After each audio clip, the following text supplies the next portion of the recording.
Hey guys, it's Sugar. I'm here with my husband Jeff again. Hello. And today's kind of going to be a mix of a podcast. We're going to talk about likely what we're watching, some comments we had about in earlier podcasts about where to maybe start in anime. I know we both probably have different ideas. Yeah, a little bit, I would say. Yeah. Yeah, we were talking a little while ago because I mean, most of our friend group is definitely they're into anime in one sense or another. Our wizard friend, as we call him, definitely is into anime and has very strong opinions. Yeah. And so, we don't ever have to try and convince, we didn't have to try and convince him to get into anime. Two of our other friends, they're kind of into it. They definitely will partake in some stuff, but they're far more selective than we are.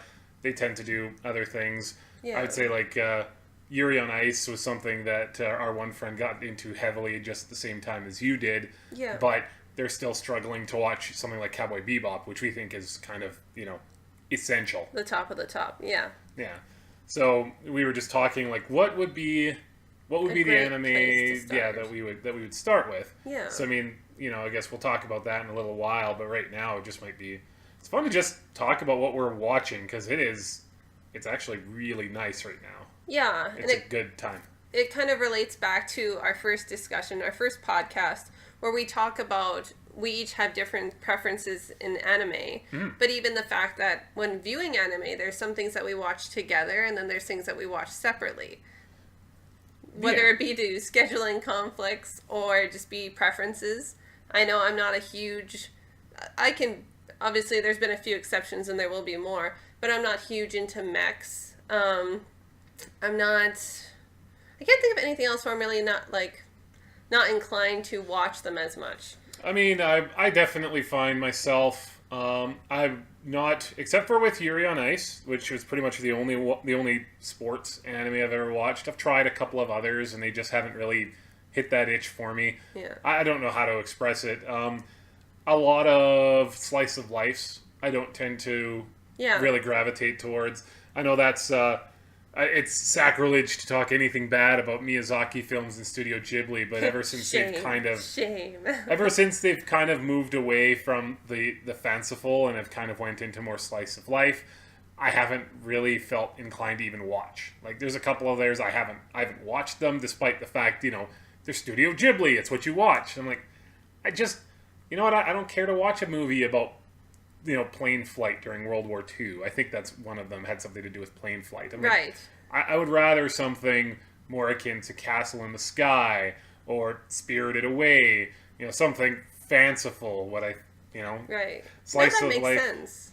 The only slice of life I've really watched. I mean, Yuri on Ice was fantastic. That's kind of a sports and a bit of a slice of life.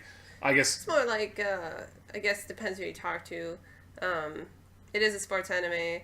I believe it's characterized as I want to say a shonen, but I know I've heard people explain it as a what's it called? I'm blanking now. I think it's something like a shonen It's like a mixture between. It's not like yaoi, but it's that kind of not bromance. It's just that kind of that affection that we see in the anime that isn't necessarily a relationship, but it's more of like what we do if we were shipping characters, and it's called something like shonen yosei or yaozi or something. I can't remember. Someone was explaining it to me because that was a new category for me as well. Yeah. And but I can understand your stance on Ghibli movies because in the beginning, especially more of the well-known titles are very fantastical and beautiful and kind of just crazy, but it's the epitome of fantasy. Of fantasy, right. And so I can see your kind of indifference towards the newer stuff because it is a lot about, some of it's about history, some of it's about just simple stories, beautifully done simple stories, but to you just want more. Yeah. Especially if it's coming from Ghibli, because you can appreciate the background's really beautiful, but it's not doing anything else for me, Yeah, I mean, even something like My Neighbor Totoro, which we both watched a little bit later in terms of the Ghibli movies that we did watch. I love the characters involved. Right. In particular, I love Totoro and I love the cat bus and all those things, but It's not much of a story. Yeah, it fell a little flat for me. And I mean, still, I'm pretty sure I rated it probably like a 7 or an 8 out of 10. But in comparison to especially like Castle in the Sky, I absolutely loved Castle in the Sky. I felt like that was really strong. Spirited Away is excellent. I just felt that the slower paced storytelling and the, nothing is really happening, it just didn't capture me. And perhaps it is more designed with kids in mind. Maybe that's something where I'm no longer the target audience as a 30-year-old man who's, I've experienced kind of deeper storytelling involving this kind of world. I don't know. Well, I guess in a way you can almost say that like a lot of the Ghibli movies, some of them aren't all Miyazaki, but true. I find that a lot of them are very fantastical because that's what he was as a child, and he did it from that perspective. And now maybe because of course he was going to quote unquote retire, and then obviously he came back. Where was I going with it? It's just the fact that maybe he wanted to try something different before he was done. Maybe he just wanted to. I haven't honestly done a lot of reading about it, but I feel like, especially the last few years, there's a very clear difference between what you and I know versus what's being delivered. And I'm not upset about the newer stuff because I like slice of life. I have a major in social studies, or in other terms, history. So I don't mind that kind of stuff. But I know it kind of bores you sometimes, especially when there's not much else going on. Like, in the sense of, like, Grave of the Fireflies, you really love because there was so much. It was very dynamic. And it's a very well-written story and artwork, and the way it's presented and the message, it's very clear and concise. And I mean, beyond, like, it's another thing where, I don't mind slice of life if it's the slice of a life that I couldn't even imagine. Like, there has to be something about it. I think I spoke about it on an earlier podcast where anime in a lot of ways is a bit of an escapism for me. Watching somebody essentially live the kind of life that I could live, that doesn't interest me as much. Mm-hmm. So even something like, I really enjoyed Your Lie in April, which I would also call, in broad strokes, probably a slice of life. But it's a slice of life of, damaged people who have abilities as musicians that I can't even fathom what that would be like. And again, music will take me a long way. So the fact that the music in Your Lie in April is beautiful. Same thing with Yuri on Ice. I was just about to say. Yuri on Ice's music wasn't as strong as it was. I mean, I like figure skating. Mm-hmm. I don't know if I was necessarily the target audience, but I'm a Canadian. I loved Elvis Stoico. I understand and really appreciate figure skating as a whole. It's not something I ever did, but I knew figure skaters growing up, people who are, trying their best to make it as a professional. I didn't know anybody who made it that far, but that was interesting to me in a sense that's a life that I couldn't really imagine what it would be like. Right. Grave of the Fireflies. I can't imagine what Japan was like during World War II and all the carpet bombings, and they essentially give you history from a different angle that, isn't necessarily what you would think about. You think about, well, we were the good guys. We won. We did what we had to do to win. And then this Grave of the Fireflies presents itself in a way that's like, okay, we won, but we did horrible, horrible things to people to win. And this is, to them, we're villains. Mm-hmm. We're carpet bombing their country. We're making people... We're creating stories that are reality that's probably even worse than the fiction was. Grave of the Fireflies destroyed me inside. It makes me cry every time I watch it, and it's just like the real stories were probably even worse than that, Yeah. But you said in fiction, you mean non-fiction. Well, yeah, I'm just saying is that this Grave of the Fireflies, from what I understand, is a work of fiction. I don't think that they were actually basing that story off of somebody that they knew or anything like that. But it more hearsay and happens, conjecture. Yeah, definitely things like that. I remember reading about it, and there was like a loose story I don't think this was taken from it, though. It just happened to be that it was very similar to another story. It came out after, I believe, the movie came out. Yeah. And it's even interesting you mentioned Your Lie in April. And I remember saying to you when I was looking at the classification, it's not, I don't believe it's marked as a slice of life. It's marked as a shonen. And you're like, what? I guess I'd have to dive deeper into like, my thought process is, shonen would be things like Full Metal Alchemist Brotherhood and... Which it is. And Dragon Ball Z and Hunter x Hunter it's and like all your of these. Man. not a man's man thing, but I understand. I think shonen is more about it's more about a classification of what age and what gender they're kind of marketed towards. But I always thought that shonen had some element of combat involved. Okay. And so if something doesn't have combat involved, now I mean, arguably with Your Lie in April, there is combat in the sense of competition. So maybe that's how that fits in. Maybe shonen has absolutely nothing to do with competition. That doesn't have any sort of thing, and it's just, when you look at all the best, shonen on my anime list, they're all basically, they're combat oriented. There, Yu Yu Hakusho and Full Metal Alchemist Brotherhood and Hunter x Hunter and My Hero Academia and, Cowboy Bebop would probably be considered a shonen as well, and that has a lot of combat and a lot of death and killing and fighting and all that sort of stuff. So. And it's funny, your first impression was right. The shonen label refers to the audience they're trying to go for. So, like, a shonen is usually aimed at a younger male audience to, to their mids. Like 11 to 16 or something like that. Well, a young male audience, so yeah, probably like teens or older. Yeah. And it just so happens that a lot of them have fighting in it, because I think that appeals to younger boys or even older guys. Because it appeals to me, and I'm a woman. There's a reason Dragon Ball Z is the most popular anime in North America. I think it's twofold, though, why it's popular. It's popular because it was one of the early ones that everyone kind of fell in love. It's like Sailor Moon. I can't say it's the best thing walking Earth, but it came early, and it's hard to let go of something that's so nostalgic. Yeah, because, like you and I both stated before, that was something we watched every single week. And that was the same with Sailor Moon. And then it was like one of the early things here in Canada that you could actually buy. Like, I remember buying the exact VHS for Sailor Moon. I remember buying certain ones for Digimon and Dragon Ball Z. I remember later, I think they had specials. It wasn't the whole series or anything. It was just specials you could buy. And that was a big deal for us. And so right away, that was our foundation. This is where it starts. And I find that's what I mean by, like, Dragon Ball's not the best, but it's like the best to a lot of people because it was the first, I mean, and don't get me wrong, it's not bad. I'm not saying that at all. I'm just saying a lot of things that are held in such high regard is because they were early.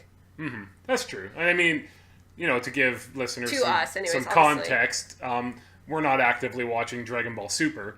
No, not. So, I mean, we're actively watching other things because we feel those are more worth our time. So, Dragon Ball Super is not.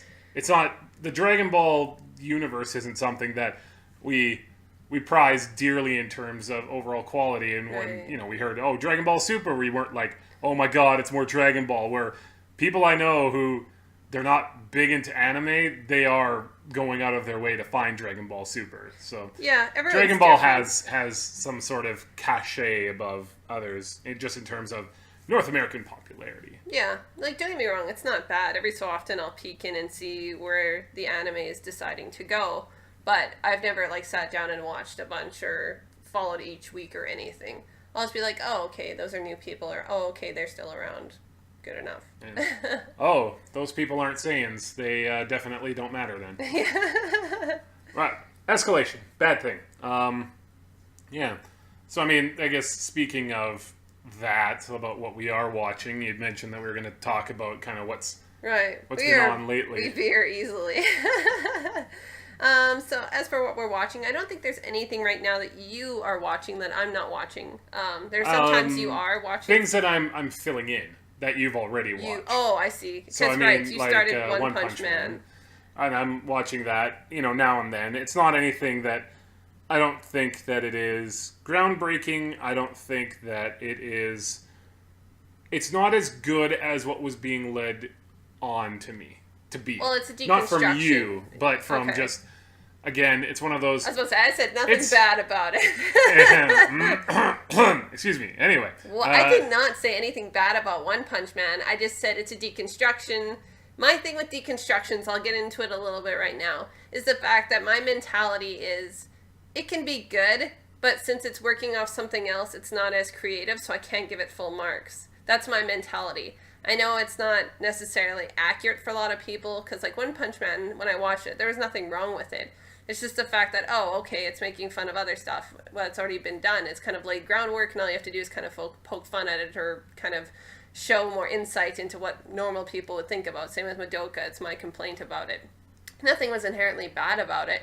It's just the fact that I can't, in my soul, I can't give it full marks because it's not original. It's just, it's like me giving full marks to Naked Gun, even though I love that show. I was about to bring up Leslie Nielsen and the fact that I love him. It's a similar sort of style.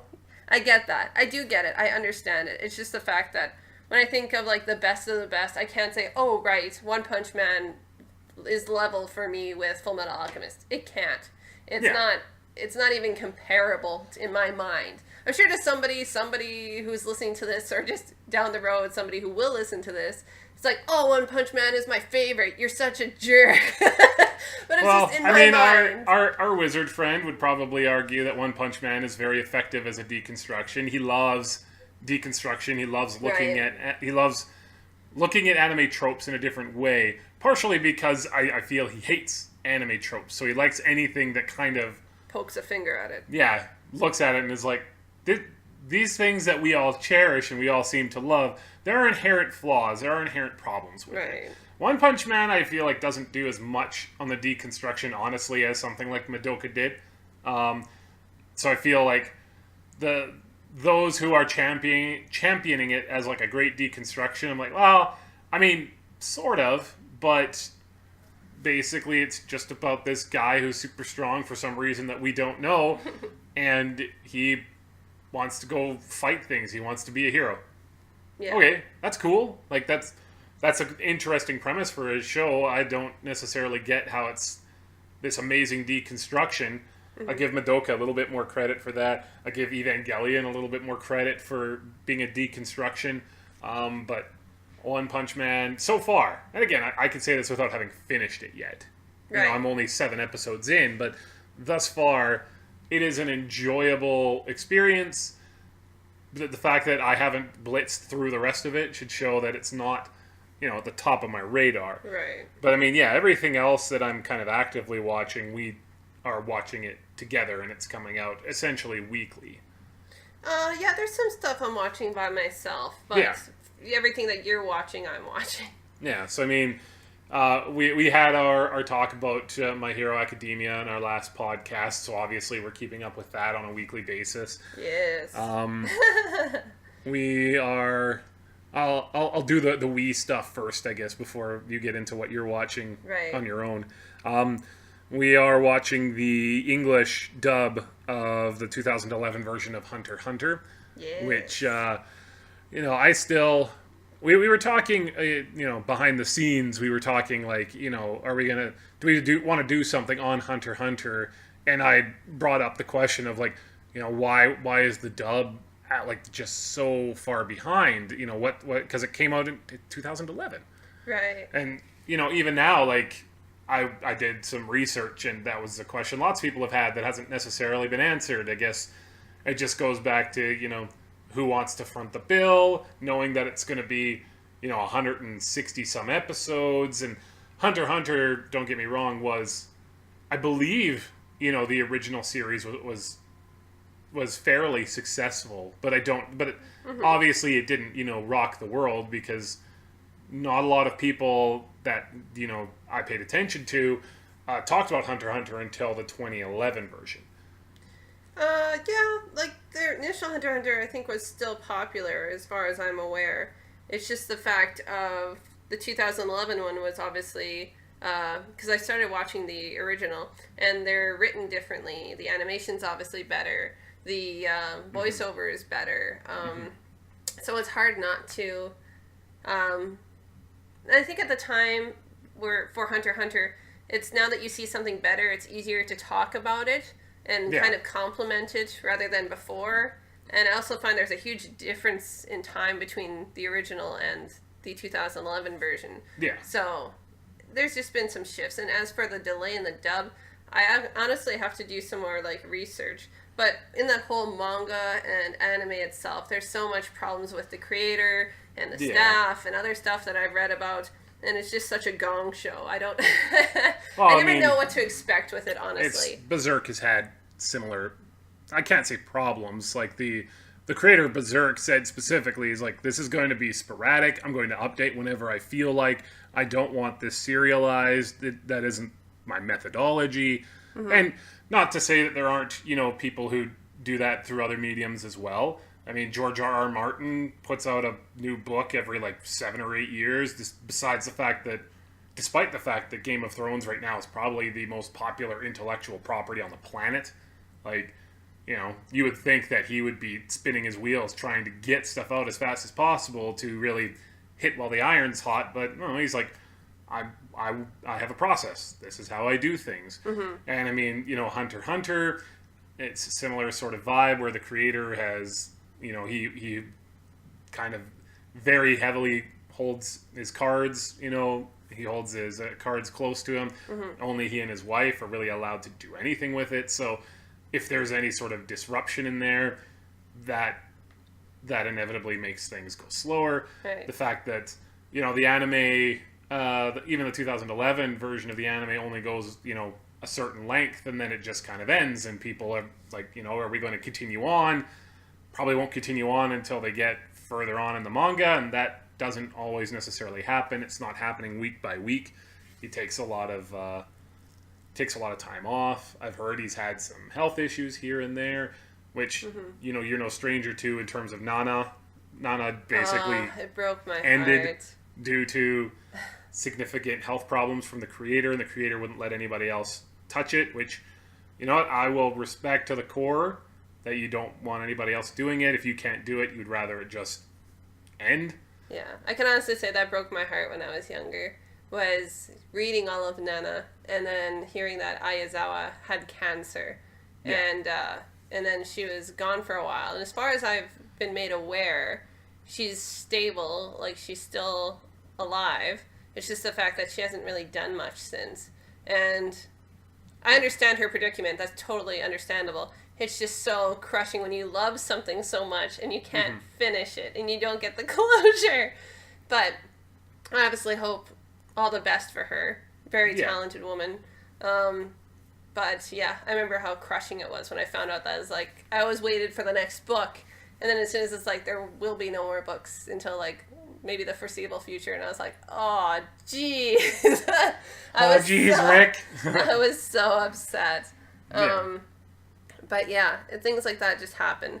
And, because the difference between the original aired, I believe it was in 1999, and the new one is 2011, so there's that huge gap. And I found there were fans of the original, and then obviously when the second one came out, people became more aware that there was an original, so then they went to it. So I think it is, now it's still in high regards, but initially... it's top 10 on my anime list or something, isn't it? It's close to that? No, the original is No, not the original. I'm talking about the 2011. Oh, the 2011 one, because the original is ranked, I believe it was 111, and then the new one is ranked at number 7, yeah. Yeah, so it's in the top 10. But, something, and I guess I have to remember that my anime list is going to be a place, first of all, it's not the definitive anything. It's just a group of people who have kind of come together to decide that something is... Well, right. Obviously, really it's a community of people who watch anime. It's not huge critics. Not the only people who can be on there is YouTubers. So maybe I sometimes have to quell my, my thoughts on that because, maybe it doesn't hit very hard for general audiences. People who are on my anime list are going to typically be people like us who are... And probably most of your listeners who are going to be kind of heavily into it. So we appreciate it. It may be, because I don't see a lot of Hunter x Hunter merchandise. I don't see a lot of video games.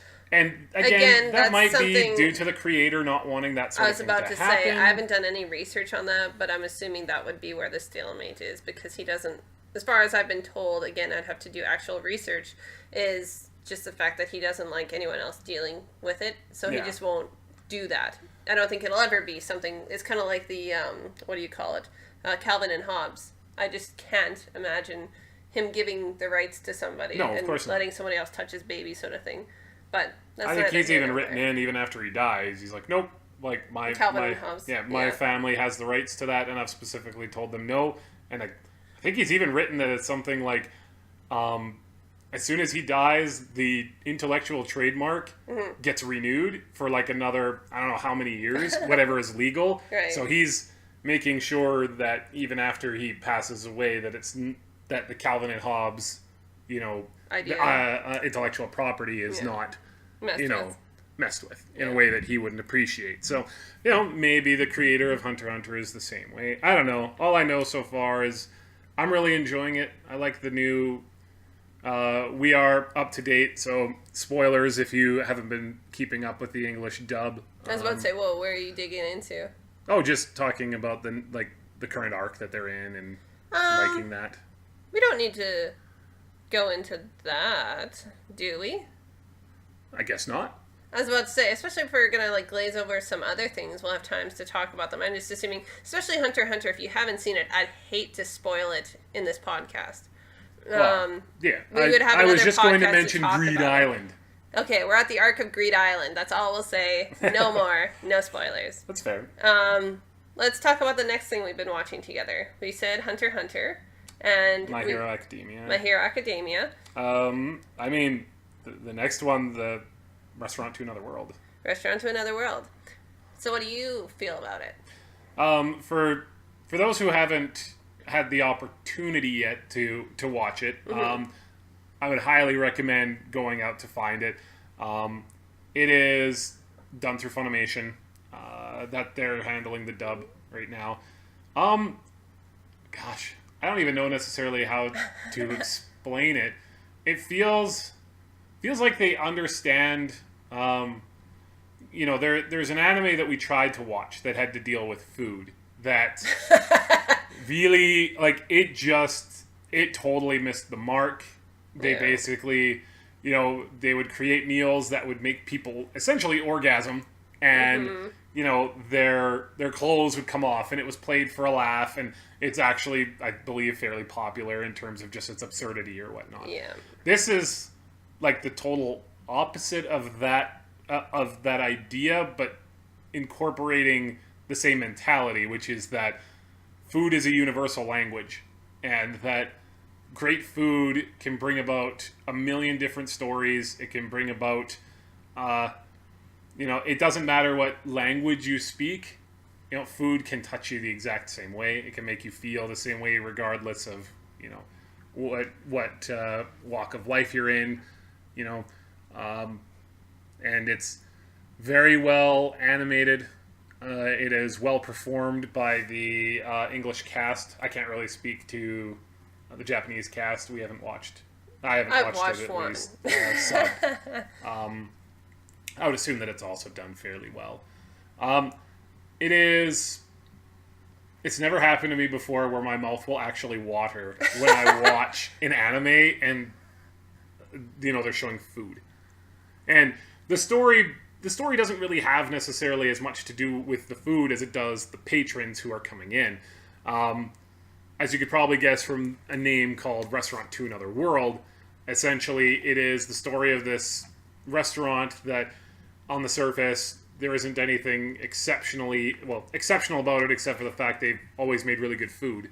And but once a week, it essentially becomes a portal to another world. Restaurant to Another World.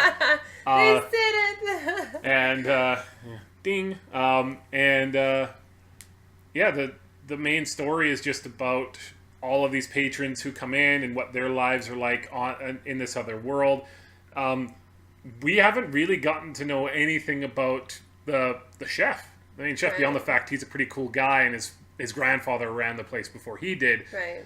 So it's not really about the restaurant. And it's not even about the food. It's about these people in another world that come in and what their story is, how they found their way here, and what this food means to them. Right. Yeah. And if you couldn't break Jeff's code, he was referring to Food Wars. I'm pretty sure it's I don't even want to mention it because I feel like that's the difference between the two shows and why we warmed to it quickly. Is that Food Wars, it had a lot of like scenes where it was like ecstasy and orgasm worthy food, which was kind of uncomfortable in a lot of situations because it just seemed very awkward. Obviously, we didn't watch the whole thing. We watched just some of it, and we weren't very... I think both our friends and us were just like, no, we're good. But Restaurant to Another World has that ability to... I find it so interesting, because I said that to you the other day, where I find this is an incredibly good show for somebody who has vision problems or is visually impaired, because the writing is so well done for somebody who has vision problems because it's so descriptive. And it runs on the sense of imagery and the senses. And so it gets very in-depth about what is being done, how things are cooked, how it tastes, how it's seasoned. And I find it's very good in that sense, especially for that group of people. But even for just anybody, I find that it really points out the fact that food is something that brings you comfort, that can be treasured, that can be something that is more valuable than gold. It's something that just brings you this happiness. And I find that's very comforting watching the show. The only complaint I could say about it is it's very, not even the sense of episodic. It is episodic, but in a sense that it's very repetitious episodic. And what I mean by that is a lot of characters are introduced and then we talk about food. And then the next episode does the same kind of formula, but with a different person. And we have started to get a little bit of underlying story on how the world works between these portals, but it's still not there yet. And I find that we're a decent amount of the way in, which is kind of we're unfortunate. We're 4 episodes in, so I would... Not 4, we're more than that. No, I think we're about 4 episodes in. 4, maybe 5. So we're not halfway through the first season. Okay, we've watched 5 episodes.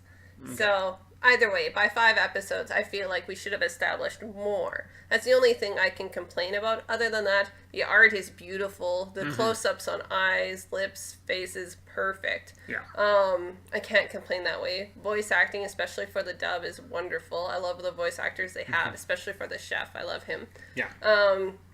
So I find everything about that is good. Like the chef is Piccolo, by the way. It's Piccolo. Oh goodness. I mean, that's even when I hear him in My Hero Academia, it's Piccolo. But he has a very distinct voice when he decides to play it that way. And of course, I'm sure all of you know Piccolo is from Dragon Ball Z, so it's kind of again anybody who's our nostalgia kicking in again. Well, he's just an excellent voice actor in general. But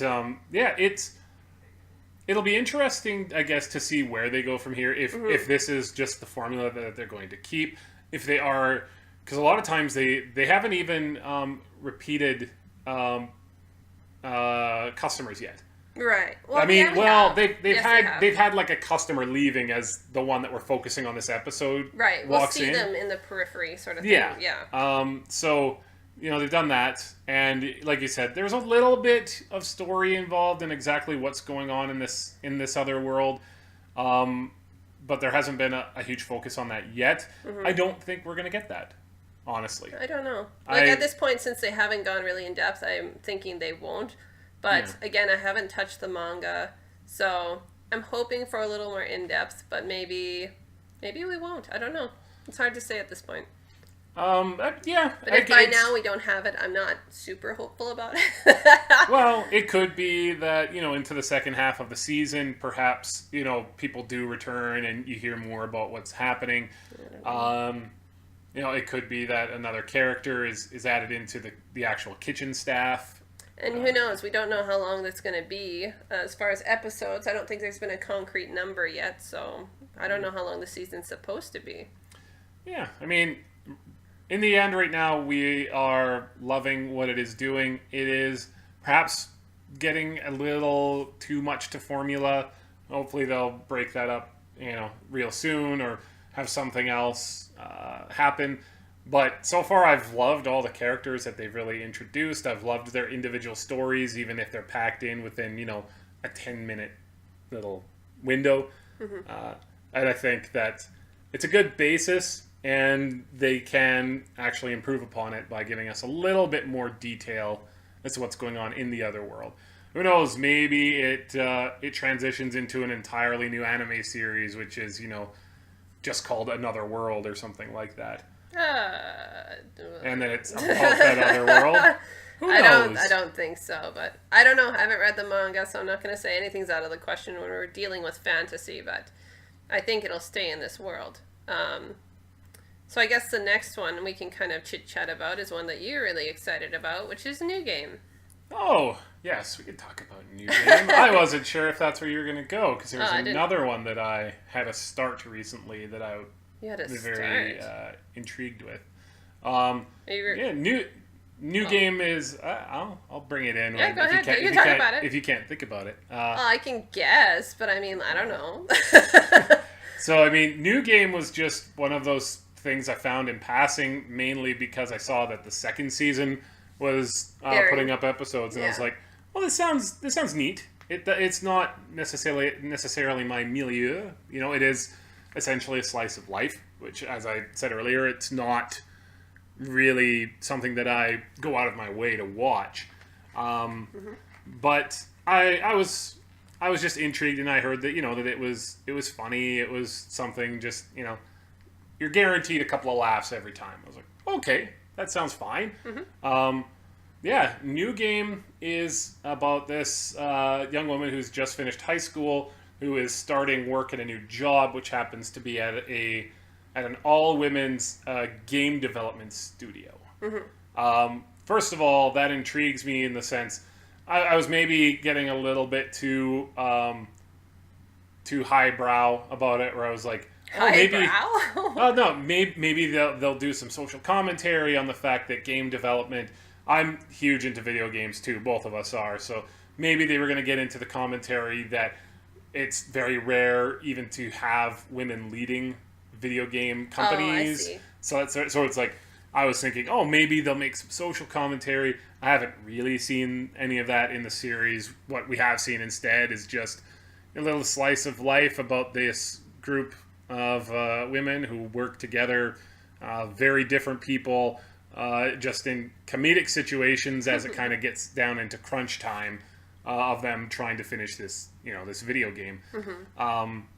It's performed quite well, with exception to one character whose voice makes me want to die a little inside. Nene, I believe her name is. Is that her best friend? Yeah. Yeah. The main character's best friend. I'm terrible with names. I apologize. That's okay. But the main character's best friend has a very high-pitched, almost squealy voice that makes me want to die. When she gets excited, it's like the noise I think that dogs hear. It just squeal. Yeah. She also had the funniest moment in the anime so far. Oh, God, yeah. I have it on loop all the time. There's a scene, it doesn't give anything away. She's literally coming down the hallway, she trips and falls, and she gets like a good amount of air, and when she lands, the noise is like, bleh! Yeah. Bleh! And it just, everything about it works really well. I love the cast of characters. I love how there's... I mean, it's nothing different than any other sort of sitcom where, each character is made in a way that you're going to gravitate towards one somehow. So if you don't like some of the characters, some of the other ones, you will like. The main character is somewhat serious and whatnot, whereas, her direct boss is... the one who's kind of like a genius, but then she also will sleep at the office and nearly naked, and so it's like she's kind of like embarrassing, but at the same point she's exceptional.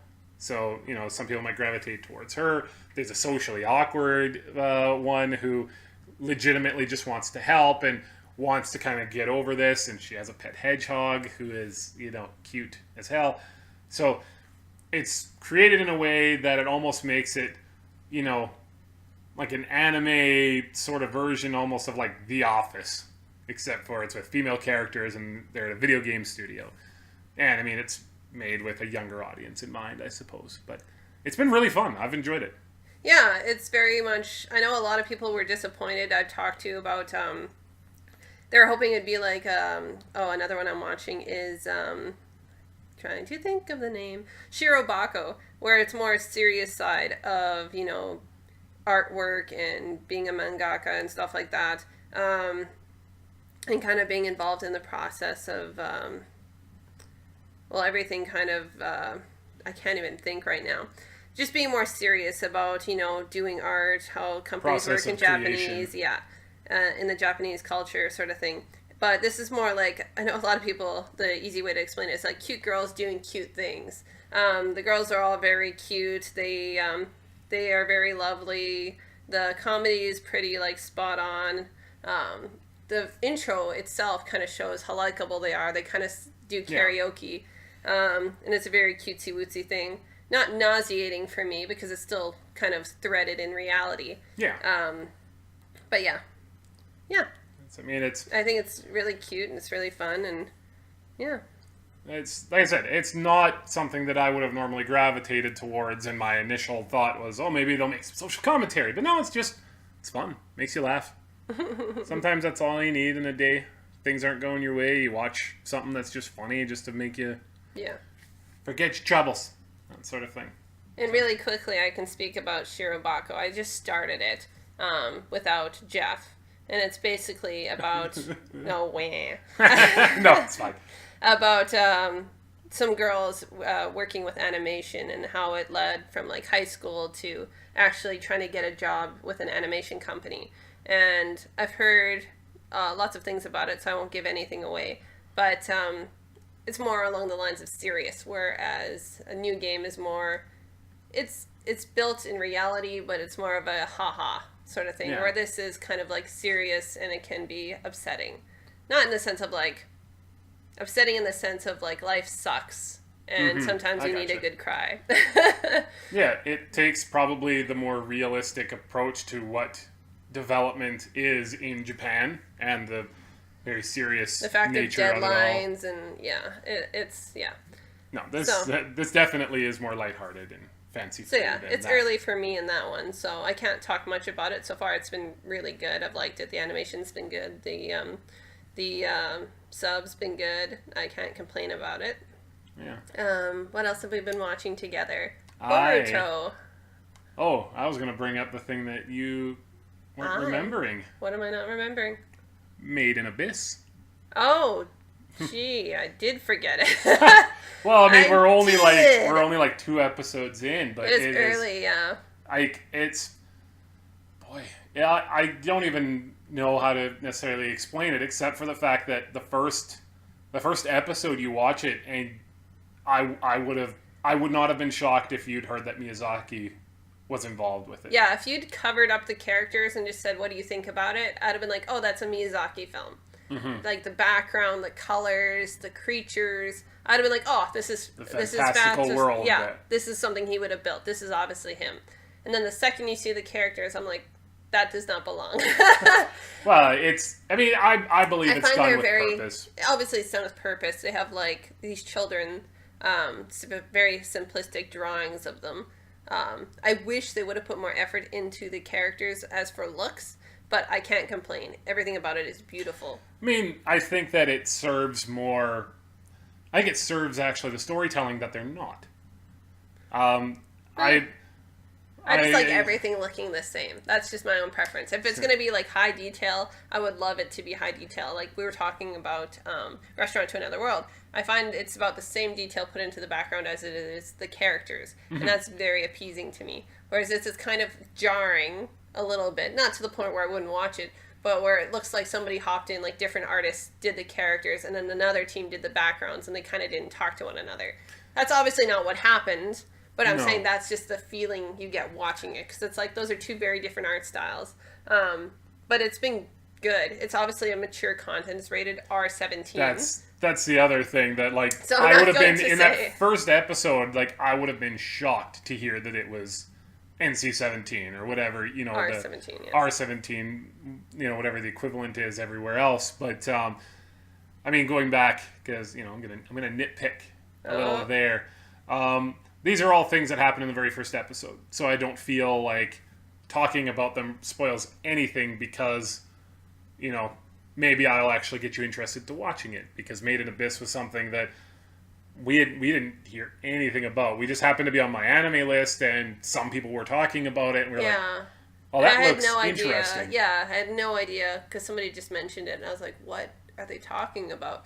And so I went and looked up the trailer for it, and I was like, why hasn't anyone been talking about it? I can't answer why no one's really been talking about it. I'll likely make a review about it, because I'm really interested in it. Yeah, and NC-17 or R-17 might be part of the reason why, you know. Maybe, because a lot of people who do, I shouldn't say that, but a good chunk of people who review anime do the stuff that's like for an everybody audience. Yeah. Where it's just like, anything I'm watching that I like or really disliked, I will share with you.